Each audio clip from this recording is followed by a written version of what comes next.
Hello, Quilty Besties. So glad you're here with me today. So glad I can bring this one to you.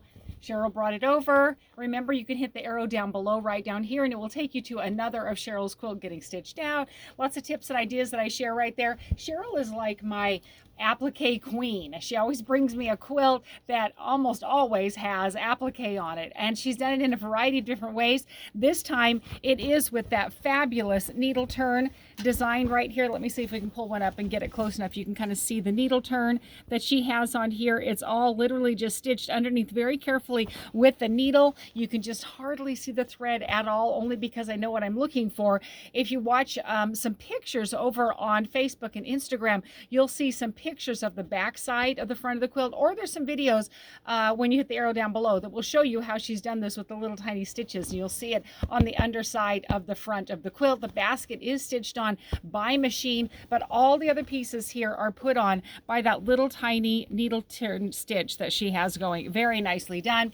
We actually did it in my Flutterby design right here, the little tiny fun butterfly, and we did it in the wintergreen color of thread because several of her baskets have that color in it, and a lot of them have those leaves, so we kind of pull out just a little tiny bit more of the mint color that's in it right there, keeping it very low key, because of course what we want to see is her work. That's what I love over here at the quilting studio. I love helping you determine what is it you're really wanting to see when you have your friends and family come and look at your beautiful quilt. What are you wanting to emphasize on there right as they come in and view it? And so we do want to keep the stitching a little bit more subdued. Also, because it has so much of this applique on it, some of the areas are kind of thick. I wanted to keep the design not too busy, because there are places where I literally had to remove part of the design and reshape it a little bit. And of course, that can be a challenge on my part. But of course, over here at the quilting studio, I do emphasize that and let you know I'm going to do everything I can to make your quilt turn out absolutely amazing. And if I have to maneuver some of the design,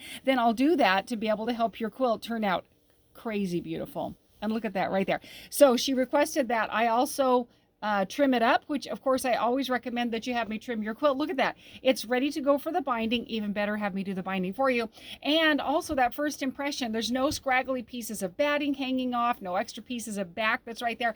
And of course, if you have plenty of backing left over, I will be returning that. I've got a little stack of it right over here. When she comes to get her quilt, yes, she'll be getting her backing back, and she'll be able to use it, because the way she brought me the backing, there's a great big swath on the side and one on the bottom. So I'm also going to make sure that your quilt is moved far enough to one side that you can appreciate the amount of backing that you're getting returned to you. My friends, make it a great day.